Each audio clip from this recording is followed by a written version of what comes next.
Salut à tous, c'est Ed. Bienvenue pour cette nouvelle vidéo. Merci d'abord d'avoir cliqué cette nouvelle chaîne. Donc, nous allons parler de tennis sur cette chaîne. Ça va être le thème majoritaire de la chaîne. Et donc, on va commencer de suite avec l'ATP Cup qui va commencer le 2 février, donc dans 2 jours. Voilà. Ça devait commencer lundi 1er février, mais ça a été décalé de 24 heures. Et donc, ça finira le 6 février au lieu du 5. Alors, l'ATP Cup, c'est une compétition qui a été créée en 2020 par les Australiens. Donc, l'ATP Cup en 2020, ça se déroulait dans 3 villes, donc à Perth, à Brisbane et à Melbourne. Et là, forcément, avec les restrictions du Covid, ça se déroule que à Melbourne et au lieu d'avoir 24 pays, on a divisé le nombre de pays par deux. Donc voilà, on a 5 jours de compétition et plus que 12 pays sur les 24. Donc, vous allez me dire, mais comment on fait pour sélectionner les pays? Quel pays on prend? On prend pas n'importe quel pays, non. On prend d'abord le classement ATP, donc à la fin de la saison, et on regarde. Donc le premier, c'est Novak Djokovic, logique, forcément. Novak Djokovic, il est serbe, donc du coup, la Serbie est le premier pays de cette compétition. Ensuite, vous avez compris, Rafael Nadal, deuxième, donc l'Espagne qui sera le deuxième pays, puis après l'Autriche avec Dominic Thiem, etc., etc. La France, Cocorico, bien sûr, est présente avec Gaël Monfils, 11e mondial. Voilà. Donc la France sera le 10e pays puisque Roger Federer ne participe pas, donc la Suisse est out pour cette compétition.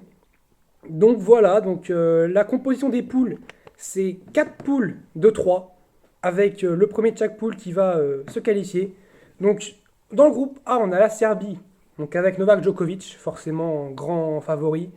L'Allemagne qui sera emmenée par Alexander Zverev, l'espoir, on a l'impression qu'il est là depuis 10 ans, mais il n'a que 22 ans, Alexander Zverev quand même. Et puis le Canada, équipe que j'attends de voir quand même avec Shapovalov et Félix Auger-Aliassime. Ça peut être une belle surprise cette équipe du Canada, même s'il y a quand même la Serbie en face. Dans le groupe B, on aura l'Espagne emmenée par le taureau de Manacor, Rafael Nadal. La Grèce avec Stefanos Tsitsipas. Stefanos Tsitsipas, c'est pareil que Zverev. C'est vraiment le futur du tennis. On va voir ce qui va se passer. Mais le problème de la Grèce, pardon, c'est qu'à part Tsitsipas derrière, il n'y a personne. Et puis l'Australie qui n'est pas là à cause du classement, mais qui est là parce que c'est son pays, donc du coup elle a été invitée. Australie emmenée par De Minaur. Vraiment un joueur que j'apprécie beaucoup, De Minaur, un très beau jeu de tennis. Il a gagné d'ailleurs le tournoi d'Antalya il y a 2 semaines. Donc on va voir ce qu'il peut faire. Le groupe C, le groupe de la France, donc avec la France, où on a Gaël Monfils qui sera épaulé de Benoît Paire. On va voir. Benoît Paire et Monfils, c'est les montagnes russes. On va voir ce qui peut se passer, mais moi j'en attends quand même pas mal. L'Italie, pour moi, est la favorite du groupe, emmenée par Berrettini et Fonini. On verra l'état de forme de Fonini qui revient quand même d'une très longue blessure, mais je pense qu'il sera au rendez-vous. Et puis l'Autriche emmenée, comme vous le savez, par Dominic Thiem. Voilà. Déjà une légende en Autriche, vraiment l'un des meilleurs joueurs actuels. Et puis le dernier groupe avec les Russes. Les Russes, c'est fort. C'est quand même le seul pays qui a 2 membres dans le top 10, avec Medvedev et Rublev. Les deux d'ailleurs étaient au Masters en 2020, et Medvedev l'a même remporté. Donc c'est pour vous dire le poids que peut avoir la Russie. L'Argentine, emmenée par Diego Schwartzmann, ça peut être aussi une belle surprise. Un très bon joueur, Diego Schwartzmann. D'ailleurs, on attend un beau duel entre Schwartzmann et Medvedev, les deux qui se détestent. Ils s'étaient déjà tapés dessus quasiment l'année dernière. Ils s'étaient dit des mots, ils s'étaient donné des noms d'oiseaux. Et puis le Japon qui sera là en invité au Seiki Nishikori. Donc du coup, sur 3 jours, on aura ces matchs-là. Ensuite, les demi-finales, le 5, et puis la finale, le 6. Et donc, le gagnant, voilà. Donc sans plus attendre, je vais vous dire mon pronostic pour cette compétition. Alors, on se retrouve pour mon pronostic. Alors, pour le groupe A, je vois la Serbie passer. Voilà, je pense que Djokovic va apporter beaucoup à la Serbie sans grande surprise. Zverev, pour moi, n'a pas encore le jeu pour aller chercher Novak. Et le Canada, c'est une équipe très jeune qui peut faire des coups, mais qui, sur la régularité, ça va être compliqué. Dans le groupe B, je vois l'Espagne, pour la même raison. Rafael Nadal, tout simplement. Même si on est sur dur, que c'est pas de la terre battue, Rafael Nadal, voilà. Même si Tsitsipas, je pense, peut l'embêter. Et Alex de Minaur aussi, mais voilà, pour moi, l'Espagne est quand même un poil au-dessus. Et puis l'Australie, malheureusement, l'absence de Kyrgios, je pense, va compter dans cette compétition. Pour le groupe C, j'aurais bien aimé voir la France s'imposer. Je pense qu'on a plus les moyens que l'Autriche, parce que l'Autriche, à part Dominic Thiem, ils n'ont pas un bon numéro 2.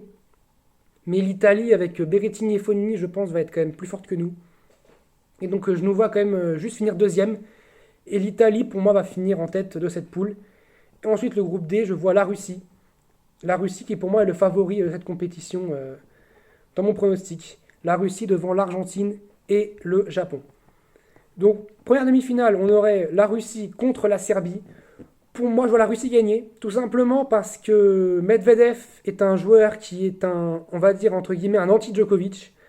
Djokovic déteste le jouer, c'est vraiment presque un copier-coller de son jeu en fait, et donc Djokovic, il ne maîtrise pas, on va dire, dans les face-à-face, Medvedev est un poil devant Novak Djokovic, et surtout, il l'a il l'a souvent battu, et d'ailleurs, il avait même écrasé au Masters en le battant 6-3, 6-3 il y a 2 mois.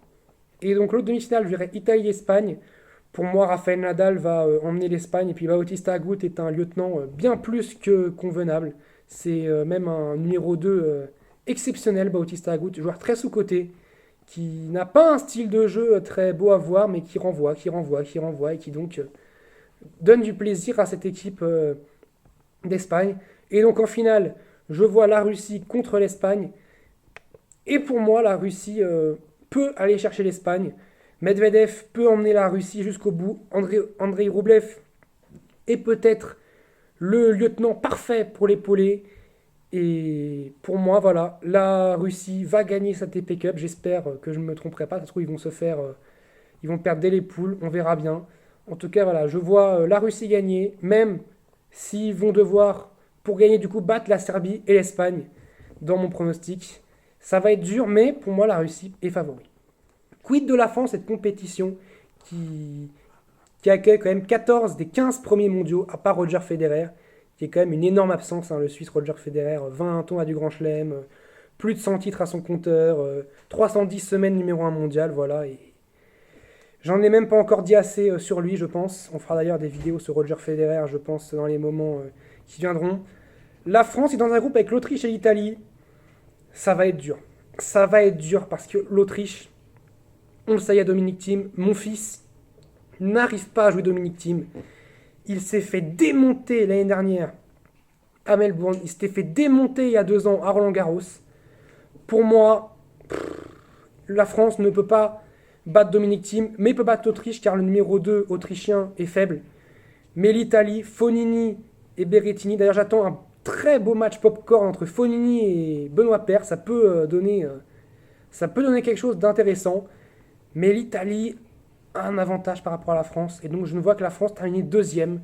Voilà, je ne vais pas être chauvin plus que ça. Je ne vois pas du tout la France gagner. Hein. On va pas non plus s'enflammer. Pour moi, la France va finir deuxième de sa poule, ce qui serait déjà un bon résultat vu le niveau des joueurs français en ce moment. Et encore, on peut peut-être même finir troisième. On verra bien. Alors du coup, merci à tous d'avoir écouté cette vidéo. On va se retrouver très vite pour débriefer d'ailleurs sa TP Cup. Je rappelle qu'il y a aussi 2 tournois qui se déroulent en même temps. À Melbourne aussi, voilà, avec des joueurs moins bien classés, mais des joueurs très intéressants. Du Gilles Simon, du Dimitrov, du Wawrinka, ça peut être très beau. On débriefera peut-être ces matchs-là. Et puis, le 8 février, retenez bien cette date, l'Open d'Australie qui commence, le premier grand chelem de l'année. Je l'attends avec impatience. On va vraiment se régaler. On fera d'ailleurs un point quand le tableau tombera pour voir un petit peu les difficultés, le parcours pour les favoris, donc pour les Djokovic, pour les Nadal, pour les teams, qui pour moi fait partie aussi des favoris, Medvedev bien entendu. Nous verrons ça dans une prochaine vidéo. Merci à tous.